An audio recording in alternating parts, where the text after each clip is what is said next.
దుబాయ్‌లో ఆడవారికి రక్షణ ఎలా ఉంటుంది?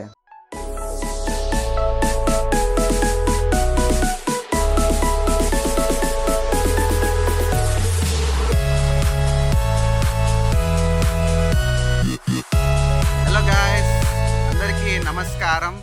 నేను ఇంతకుముందు ఫీమేల్ లేడీ డ్రైవర్ జాబ్స్ మీద వీడియో చేశాను. అందులో లాస్ట్లో నేను చెప్పాను, ఉమెన్స్ ఇక్కడ నువ్వు చెప్తున్నావు ఇంత శాలరీ ఇవన్నీ అనేసి. అదంతా కరెక్టే, కానీ ఇది ఒక బయట దేశం. మరి ఆడవారికి రక్షణ ఉంటుందా లేదా అని నేను చెప్పడానికే ఈ వీడియో చేస్తున్నాను. ఆ ముందు వీడియో మీరు కావస్తే అది ఓన్లీ నేను డ్రైవర్స్ కోసం శాలరీ అవి ఎలా ఉంటాయి, ఆ స్ట్రక్చర్, అందులో లిమోసిన్, షోఫర్, వాటి గురించి ఎక్స్ప్లెయిన్ చేశాను. ఈ వీడియోలో మెయిన్గా మనం చూసేది ఏంటంటే ఓన్లీ ఉమెన్ సేఫ్టీ. ఎందుకంటే నువ్వు ఎంతైనా పైసలు సంపాదించు, సేఫ్టీ అనేది ముందు ఇంపార్టెంట్ కదా. కొంతమంది ఆడవారికి డౌట్ ఉండొచ్చు, అర్ధరాత్రి మేము బయటకు వెళ్ళొచ్చా అనేసి. నా యొక్క ఆన్సర్ ఏంటంటే ఎస్, మీరు బయటకు వెళ్ళొచ్చు. దుబాయ్ అనేది చాలా సేఫెస్ట్ కంట్రీ. ఉమెన్ సేఫ్టీలో కూడా దుబాయ్ ఫస్ట్ ర్యాంక్లో ఉన్నది. ఫస్ట్ థింగ్ మీరు నోటీస్ చేశారంటే ఇక్కడ లేడీస్కి పింక్ కలర్ అనేది సెట్ చేశారు. మీరు మెట్రో స్టేషన్కి వెళ్తే వీళ్ళ కోసం సెపరేట్ కోచెస్ ఉంటాయి అన్నమాట. మెట్రోలో లాస్ట్ 3 కానీ ఫస్ట్ 3 కానీ అలా ఉంటాయి. అవి పింక్ కలర్తో డిజైన్ చేసి ఉంటాయి. అండ్ అందులో క్లియర్గా రాసి ఉంటుంది కదా, women's and children's cabin only అనేసి. ఒకవేళ పొరపాటున మగవారు అందులోకి వెళ్తే మాత్రం 100 dirhams వరకు ఫైన్ ఉంటుంది. సో అది అనమాట సేఫ్టీ. అండ్ మీరు ట్యాక్సీలో ప్రయాణం చేయాలనుకుంటే ట్యాక్సీలు పింక్ ట్యాక్సీలు ఉంటాయి అనమాట. అంటే రూఫ్ పింక్ రూఫ్ ఉంటుంది అనమాట. మామూలుగా ఇక్కడ ట్యాక్సీ రూఫ్లు ఏంటంటే రెడ్ ఉంటుంది, ఎల్లో, ఆ తర్వాత గ్రీన్, అంటే ఇలా డిఫరెంట్ రూఫ్స్ ఉంటాయి అనమాట ట్యాక్సీ. మీరు ఫొటోస్లో చూడొచ్చు. కాకపోతే లేడీస్ కోసం సెపరేట్గా పింక్ రూఫ్ ఉంటుంది అనమాట. ఆ పింక్ రూఫ్ని ఓన్లీ లేడీ డ్రైవర్లు మాత్రమే డ్రైవ్ చేస్తారు. సో మీరు ఎటువంటి టెన్షన్ లేకుండా హ్యాపీగా తిరగచ్చు ట్యాక్సీలో కూడా. దుబాయ్ సేఫ్టీ అంటే పోలీసులు రోడ్డు మీద మీకు తిరుగుతారని కాదు. ఇక్కడ సేఫ్టీ అంటే ఏఐ అండ్ టెక్నాలజీ.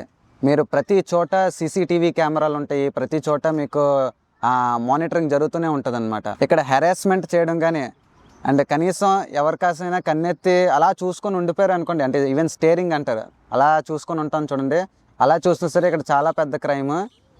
దానికి కూడా చాలా పెద్ద జైలు శిక్షలు ఉంటాయి అనమాట ఎవరైనా కంప్లైంట్ చేస్తే. ఇలాంటివి ఎప్పుడు చేయకండి. దుబాయ్లోనే పోలీస్ యాప్ ఉంటుంది. అందులో మీకు ఒక SOS ఫ్యూచర్ ఉంటుంది. మీకు ఎలాంటి ఇబ్బంది కలిగినా SOS ఫీచర్స్ క్లిక్ చేయండి. మీ డీటెయిల్స్ ఆల్రెడీ మీరు ఇచ్చే లాగిన్ అవుతారు కాబట్టి ఆటోమేటిక్గా కంప్యూటర్కి డీటెయిల్స్ వెళ్ళిపోతాయి. అండ్ వితిన్ సెకండ్స్లో, అంటే మన ఇండియాలో కాదు, చాలా వేగంగా పోలీసు వస్తారు. మీకు తెలుసు ఆల్రెడీ ఇక్కడ వీళ్ళు బుగాటి, ఫెరారీ ఇవన్నీ ఉంటాయి. స్పీడ్ ఇలాంటిదేం టెన్షన్ లేదు.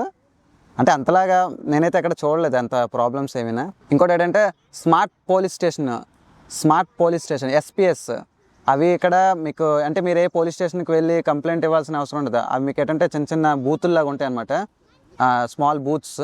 అందులోకి వెళ్ళి మీరు డిజిటల్గా మీరు రిపోర్ట్ కంప్లైంట్ చేయొచ్చు అనమాట ఎవరి మీద చేయాలంటే. అంత అడ్వాన్స్ టెక్నాలజీ ఉన్నది ఇక్కడ. చాలామంది అనుకుంటారు మనం ఇండియాలో అయితే రాత్రిపూట కాదు, నన్ను అడిగితే ఇండియాలో డే టైంలో ఇక్కడ పంపించాలన్నా లేడీస్కి నాకు భయం వేస్తుంది. కానీ దుబాయ్లో మాత్రం రాత్రి 2 గంటలకు పంపించాలనుకున్నా మీరు టెన్షన్ లేదు. నా జవాబు అయితే ఎస్. ఇన్ఫ్యాక్ట్ సేఫ్టీ ఇండెక్స్లో దుబాయ్ ఎప్పుడు టాప్లోనే ఉంటుంది. నేను 4 సంవత్సరాల నుంచి ఉంటున్నాను ఇక్కడ. నేనైతే ఎటువంటి క్రైమ్ అయితే చూడలేదు. నాతో పాటు నాకు తెలిసిన కొంతమంది లేడీస్ కూడా పనిచేస్తున్నారు. నాకు తెలిసి నేను ఎవరికి అటువంటి ప్రాబ్లం అయితే ఇప్పటికొచ్చి చూడలేదు నేను. కొన్ని ఇంపార్టెంట్ విషయాలు ఇవి మీరు చేయకూడని పనులు అనమాట. మీరు ఇక్కడ ఎవరికి ఫోటోలు తీయడం కానీ వాళ్ళ పర్మిషన్ లేకుండా పబ్లిక్ స్పేసెస్లోనే, గవర్నమెంట్ ఆఫీస్లోనే, అంటే ఎలాంటి ఫోటోలు గట్రా వీడియోలు ఎలాంటివి ఏమి రికార్డ్ చేయకూడదు అనమాట. చేస్తే అది సైబర్ క్రైమ్ కింద వస్తుంది, మిమ్మల్ని జైల్లో పెడతారనమాట. పబ్లిక్లో ఆర్గ్యుమెంట్లు చేయడం, గట్టిగా అరవడాలు, గొడవలు పెట్టుకోవడాలు ఇలాంటివి అసలు ఖచ్చితంగా చేయకూడదు. మీకు ఎలాంటి ప్రాబ్లం ఉన్నా సరే పోలీసులు చెప్పాలి, లేదంటే అక్కడున్న గవర్నమెంట్, అంటే మెట్రోలో ఉంటే మెట్రో డిపార్ట్మెంట్కి కానీ, అంటే అక్కడున్న ఆథరైజ్డ్ పర్సన్కి మనం కంప్లైంట్ చేయాలి. కానీ ఎవరితోని మనం గొడవలు పెట్టుకోవడం కానీ ఇలాంటివి ఎప్పుడు చేయకూడదు. 3వ వచ్చేసరికల్లా మీ డ్రెస్ అనేది కొద్దిగా నీట్గా పద్ధతిగా ఉండాలి. మీరు అంటే ఎంత ఫ్రీడమ్ ఉన్నది కదా అని చెప్పి ఎలా పడితే అక్కడ అసలు ఖచ్చితంగా డ్రెస్సులు వేసుకోకూడదు. కొన్ని ఏరియాలు ఉంటాయి, ఏరియాకి తగ్గట్టే అనమాట వేసుకోలేదు. మీరు ఒక దుబాయ్లో మాల్స్లో కానీ, మీరు ఏదైనా గవర్నమెంట్ ఆఫీస్లో కానీ పనిచేస్తే మాత్రం చాలా మంచి డ్రెస్సెస్ వేసుకొని ఉండాలి. సో ఫైనల్గా చెప్పాలంటే దుబాయ్లోని ఆడవారు ఫ్రీడమ్గా చాలా స్వేచ్ఛగా పని చేసుకోవచ్చు, డబ్బులు సంపాదించుకోవచ్చు. ఇక్కడ లా సిస్టమ్స్ అన్నీ చాలా స్ట్రాంగ్గా ఉంటాయి. సో అది friends, if you have any questions like మీకు ఏమైనా ఇటు మీద డౌట్లు ఏమైనా ఉంటే మీరు కింద కామెంట్స్ చేయండి.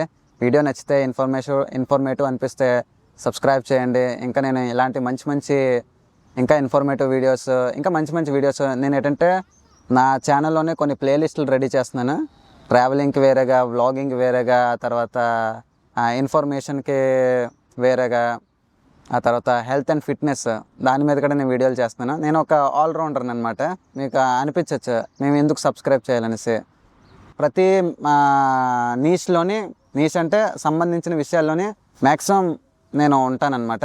నా హానెస్టీ మీకు నచ్చినట్టయితే సబ్స్క్రైబ్ చేయండి. Thank you. నేను ఉంటాను మరి. మీకు నెక్స్ట్ వీడియోలో కలుస్తాను. Okay, bye.